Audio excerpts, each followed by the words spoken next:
Hello everybody, and thank you for sharing your time with me. I'm sending this message through various different channels to reach my dear Russian friends and the Russian soldiers serving in Ukraine. I'm speaking to you today because there are things that are going on in the world that are being kept from you, terrible things that you should know about. But before I talk about the harsh realities, let me just tell you about the Russian who became my hero. In 1961, when I was 14 years old, a very good friend of mine invited me to come to Vienna and to watch the World Weightlifting Championships. I was in the audience when Yuri Petrovich Vlasov won the World Championship title, becoming the first human being to lift 200 kilograms over his head. And somehow a friend of mine got me backstage. All of a sudden there I was, a 14-year-old boy, standing in front of the strongest man in the world. I couldn't believe it. He reached out to shake my hand.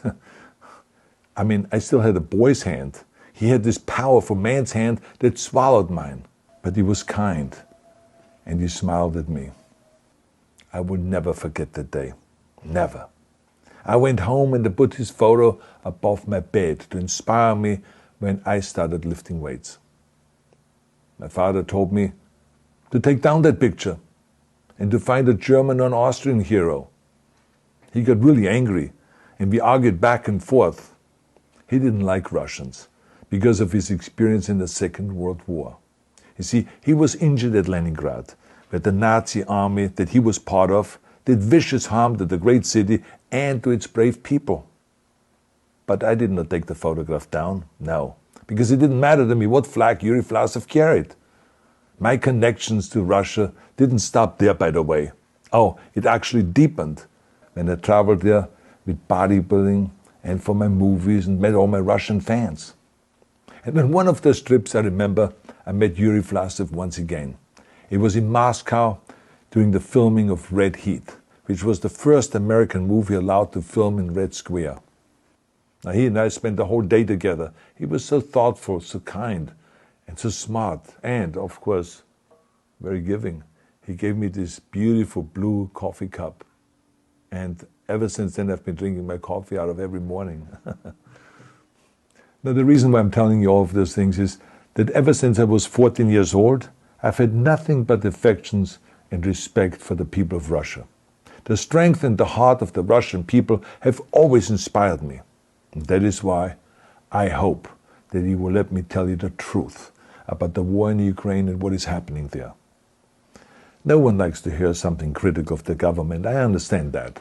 But as a longtime friend of the Russian people, I hope that you will hear what I have to say. And may I remind you that I speak with the same heartfelt concern as I spoke to the American people when there was an attempted insurrection on January 6th last year, when a wild crowd was storming the US Capitol, trying to overthrow our government.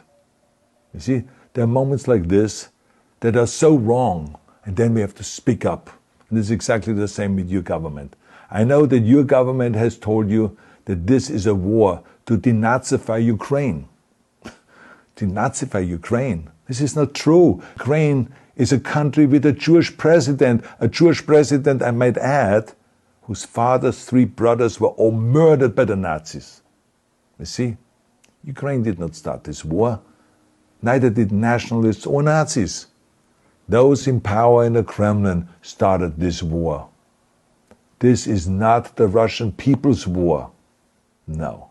As a matter of fact, let me tell you, what you should know is that 141 nations at the UN voted that Russia was the aggressor and called for it to remove its troops immediately. Only 4 countries in the entire world voted with Russia. That is a fact. See, the world has turned against Russia because of its actions in Ukraine. Whole city blocks have been flattened by Russian artillery and bombs, including a children's hospital and a maternity hospital. 3 million Ukrainian refugees, mainly women, children, and elderly, fled their country, and many more are trying to seek to get out. It is a humanitarian crisis. Because of its brutality, Russia is now isolated from the Society of Nations. You're also not being told the truth about the consequences of this war on Russia itself. I regret to tell you that thousands of Russian soldiers that have been killed. They have been caught between Ukrainians fighting for their homeland and the Russian leadership fighting for conquest. Massive amounts of Russian equipment have been destroyed or abandoned. The destruction that Russian bombs are raining down upon innocent civilians has so outraged the world that the strongest global economic sanctions ever taken have been imposed on your country. Those who don't deserve it on both sides of the war will suffer. The Russian government has lied not only to the citizens, but to its soldiers. Some of the soldiers were told they were going to fight Nazis. Some were told that the Ukrainian people would greet them like heroes. And some were told that they were simply going on exercise. They didn't even know that they were going into war. And some were told that they were there to protect ethnic Russians in Ukraine. None of this is true. The fact is that Russian soldiers have faced fierce resistance from the Ukrainians who want to protect their families and their country. When I see babies being pulled out of ruins, I think that I'm watching a documentary about the horrors of the Second World War, not the news of the day. Now let me tell you, when my father arrived in Leningrad, he was all pumped up on the lies of his government. And when he left Leningrad, he was broken, physically and mentally. He lived the rest of his life in pain. Pain from a broken back, pain from the shrapnel that always reminded him of these terrible years, and pain from the guilt that he felt. To the Russian soldiers listening to this broadcast, you already know much of the truth that I've been speaking. You have seen it with your own eyes. I don't want you to be broken like my father. This is not the war to defend Russia that your grandfathers or your great-grandfathers fought. This is an illegal war. Your lives, your limbs, your futures are being sacrificed for a senseless war condemned by the entire world.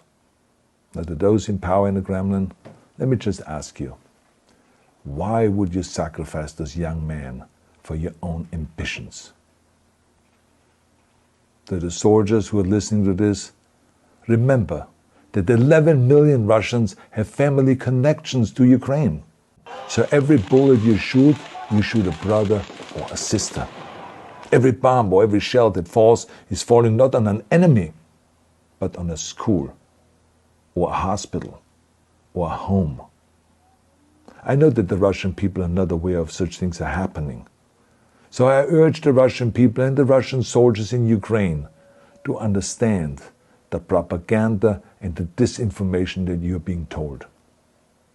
I ask you to help me spread the truth.